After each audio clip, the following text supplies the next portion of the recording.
So I want to introduce my friend Bob Penner, who is the CEO of Stratcom. I think he's in the room somewhere. Right, he's on. Sorry, he's in the Webiverse. Hey Bob, how's it going? Can you hear me?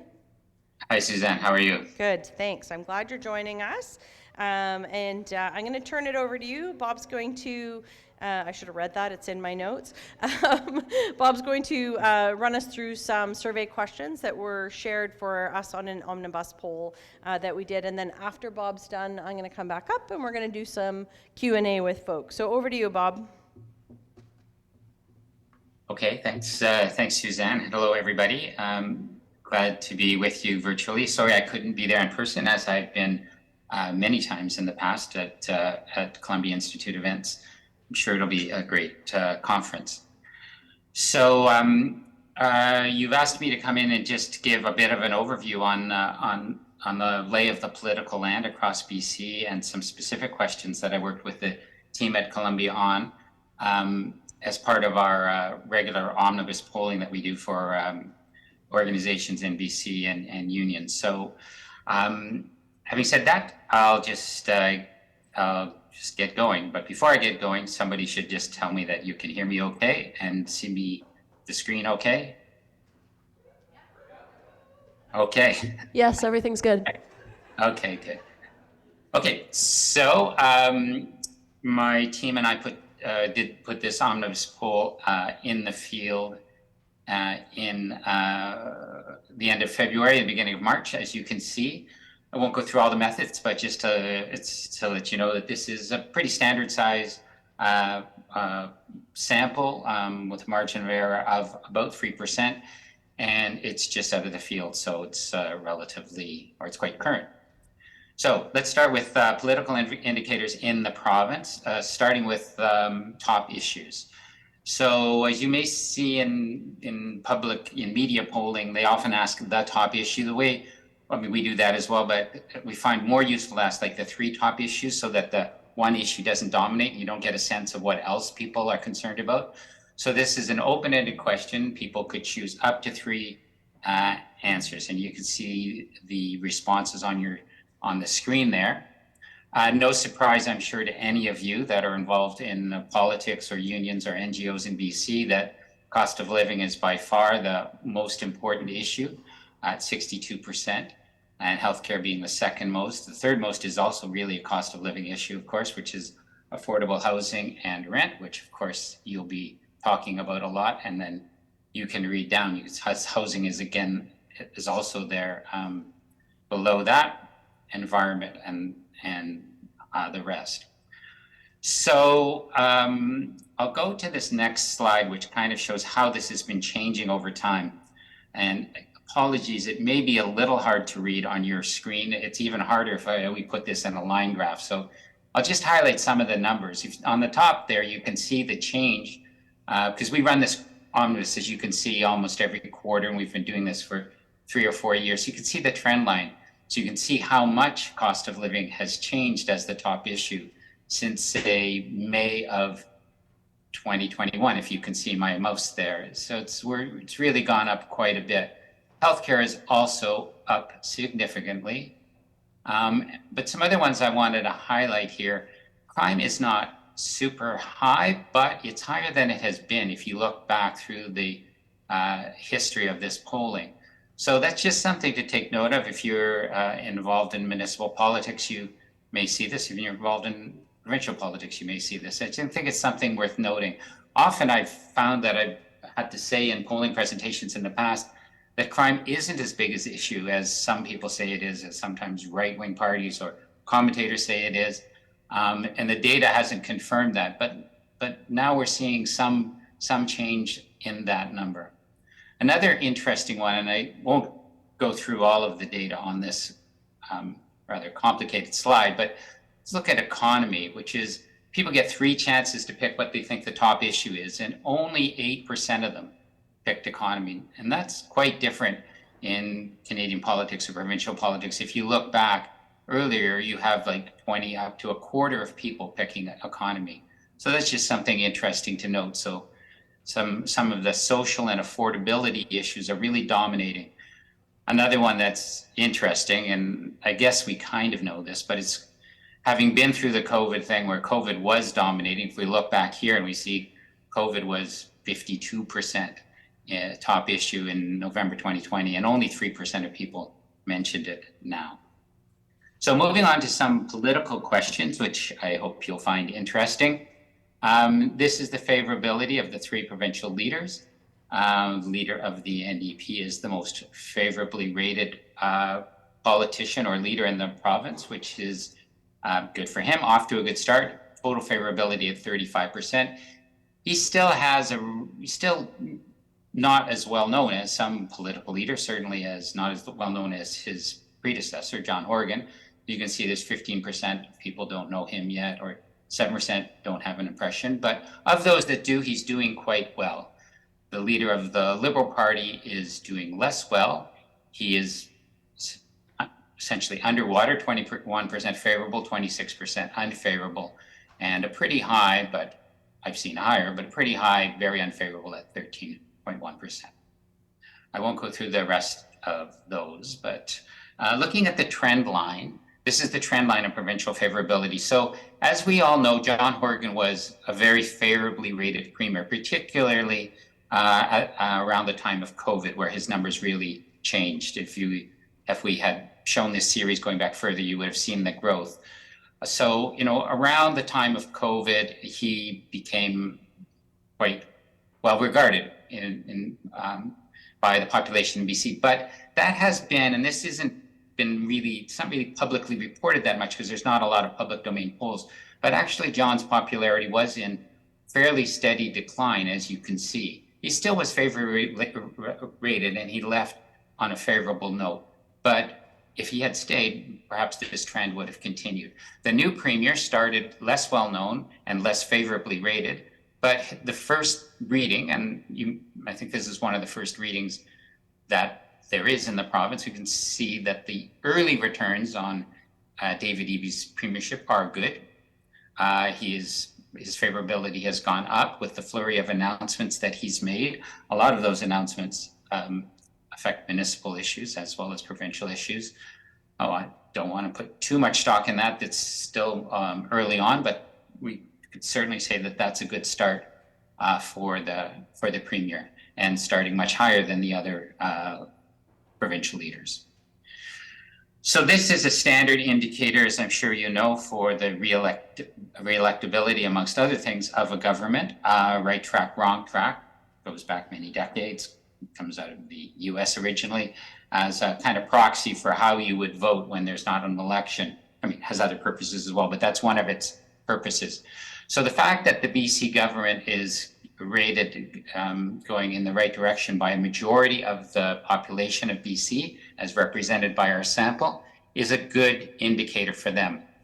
You don't often see these days an incumbent government that's been in office for almost 6 years now to have a positive number there. So that's good for them, and not good in the inverse for their opponents. And just to look at the tracking slide on that, you can see, again, as we could see with John's approval ratings, that the right direction number really spiked during COVID, and there was a lot of appreciation for how the NDP government handled the COVID crisis. But then it's been in steady decline, and we can infer from other data, although we can't prove it, that decline is because of the decline of the COVID issue and the rise of other issues which are more intractable longer term and harder to solve, like housing and affordability. Nevertheless, the numbers dropped to the kind of pinch point, I guess, is here, 53 to 47, but really seem to have stabilized over this last year. And I think from wearing the political strategist hat, which of course I am as well, these are good. These are good for any incumbent government to be able to hold firm at a positive rating on right track, wrong track. It's hard to stay popular when you're governed. That's just a political fact, as I'm sure you all know. So just looking at a crosstab for the first time in this presentation of this time by political choice, right track, right direction, wrong track. You can see that the NDP voters predictably rate the government most highly at 82%. And the voters for the other two parties and undecided voters rate the government slightly more in a majority on the wrong track. And the interesting point here is pretty significantly still on the right track, so right directions. There's still a lot of positive report from voters that are currently saying they would vote for other parties. I'll just skip that in the interest of time to go on to maybe the most interesting thing to some of you is the vote intention. So this is the current vote intention as we have it, about a 12-point lead for the NDP over the Liberals. So that's a good lead, but I wouldn't say, and I don't think anybody would really say that's an insurmountable lead or that anybody would feel particularly overly comfortable with that. It's decent, but a 12-point lead can be eroded quickly in a 6-point swing. So if the election was held now, the NDP would probably win, but it would be a competitive election. Just tracking that over time, you get a bit of a sense in this bar chart.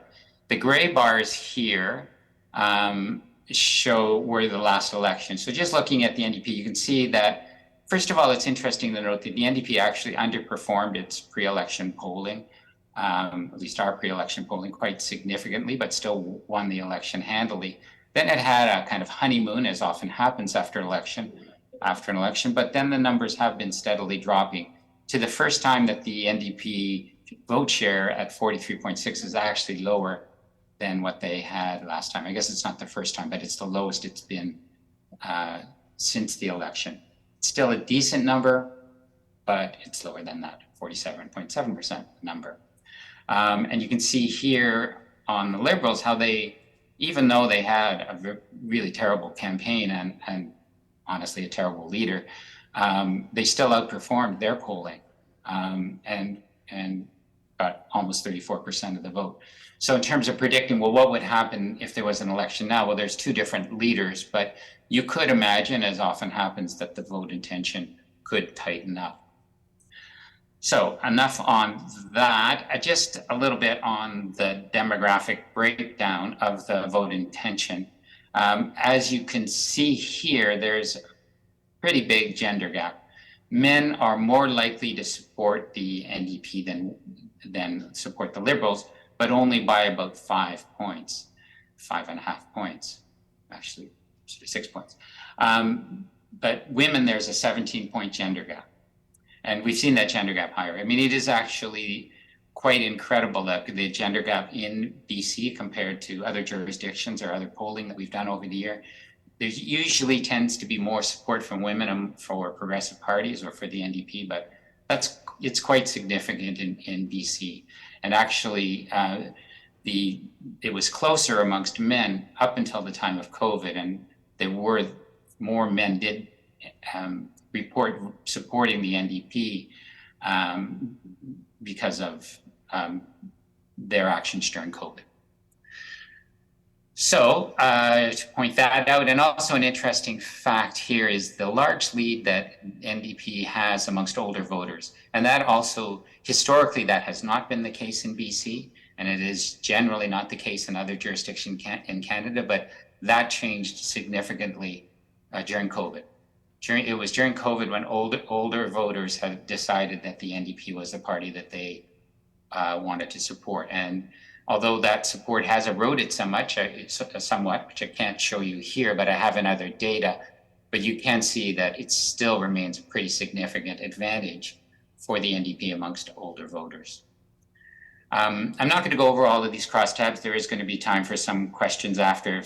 We can go back to some of these if you want to ask about regions or some of the other numbers that I put up here that I don't have the time to talk about in my 15 minutes. I guess I'll just mention one other thing because I think it is quite important, is the closest race is in the rest of Metro Vancouver as of now, and it's the closest race and in my opinion, the most important. And it has electorally to the outcome, and it has been the last two provincial elections.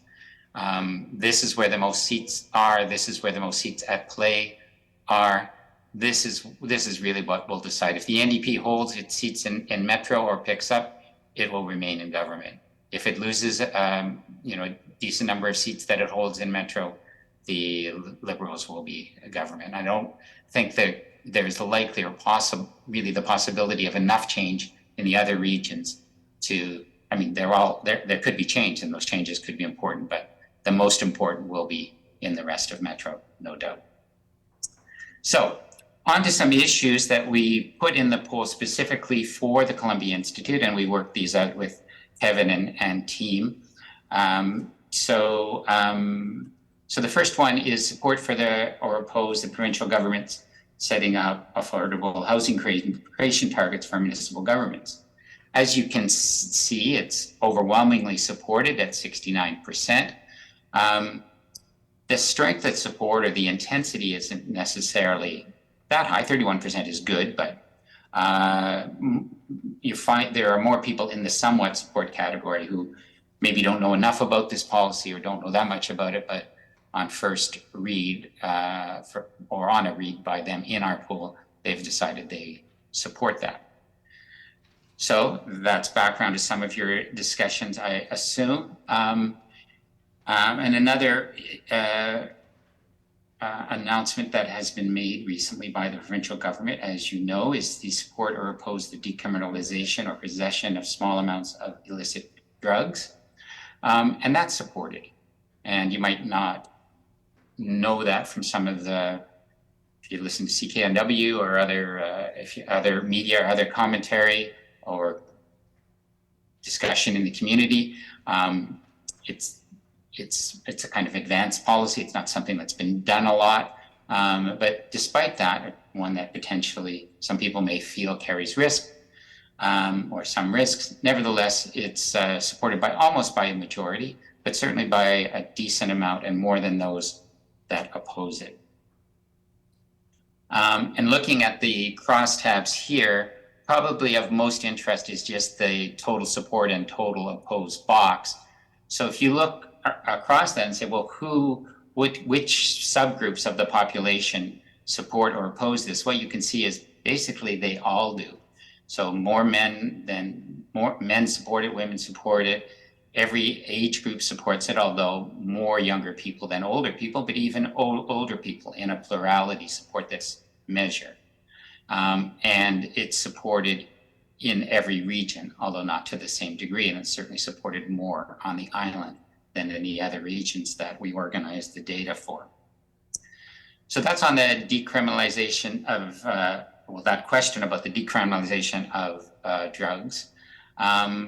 This is another question which is asking, do you think it's at the right level now or it's gone too far, it should go further? As you can clearly see, most people either think it's at the right level now or it's gone too far. So in terms of those that might want to advance this policy further, they've got some work to do because it's only 17.5% that think it should go further.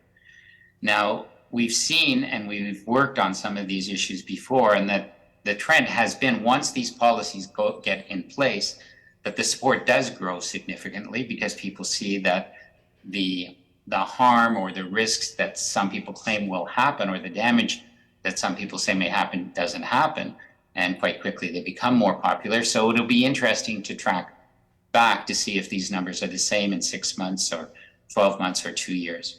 But that's where they are now. So the room, the sort of political room or the public opinion room to go further on that is not necessarily there at the moment. It would have to be change of opinion or created by advocacy or both. So just in the interest of time, I think I'll skip that crosstab. We can come back to it if you're interested. Going on to the next question, which is whether or not people would support or oppose the provincial government raising taxes on the wealthiest 1% of taxpayers. And you can see this has overwhelming support. At almost 80% of the public believe that. And this one, the intensity is strong with a majority even in the strongly support category. So these are kind of questions that governments always consider, where to raise tax revenue. Many governments in many jurisdictions around the world have taken measures like this, raising taxes on the wealthiest, and including what a thing to note about this is, when they do raise taxes on the wealthiest, the language that they use is softer than is used in this question. Like, we just say, do you want to raise taxes? We don't say pay a little bit more to help, pay their share. This is just, do you support raising taxes on the top 1%?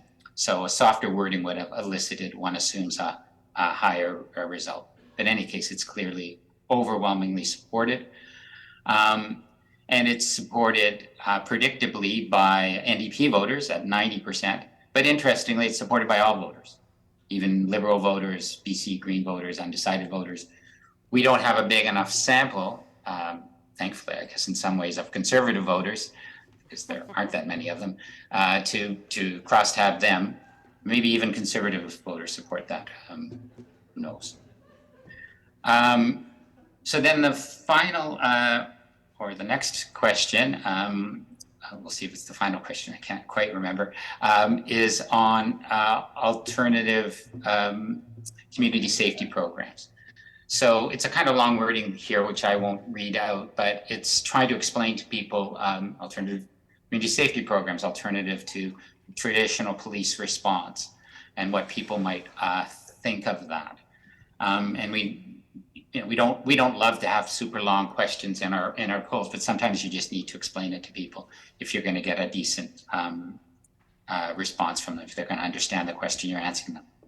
So as this becomes more known in the world, we'll probably be able to pare this down a bit. But in any case, this is what we asked, and this is the answer, which is 75% support for local government to invest in alternative community safety programs. Now, you will all come from different cities, and you may wonder, well, is that the same in my city? And we can't really say. This is a provincial poll, and even at the regional level, it encompasses many cities. But you would assume that with that high a number, that would be pretty much everywhere. Like, I'd be surprised if, you might find some place that didn't agree with this idea, particularly if there had been some opposition or advocacy on the other side. But generally, this is a pretty high number. The number of people that oppose it at all is only 6%. Strongly oppose, only 2%. So you have that, but also this one is interesting because we asked this for you, or for Columbia Institute last year as well.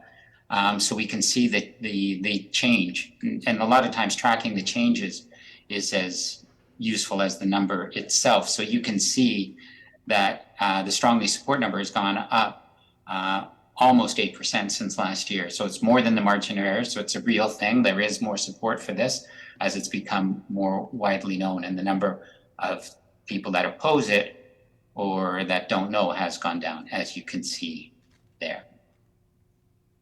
And just to go across the crosstabs on that, again, I think looking at the support opposed box at the bottom is the easiest way to do that. And you can see that it's supported in every region, in every age cohort, and between men and women. And it's also supported by voters of all political vote intent persuasion. So that was, in fact, the last question. So that's my presentation. I'll turn it over to Thanks, Bob. Suzanne or somebody there. Yep, I'm here. Okay. Thanks, Bob. That's great. Great news. Love your commentary on Conservative voters. Also, everybody. I know that you can't hear it, but there was some good chuckles in the room as well. So good. It was well appreciated.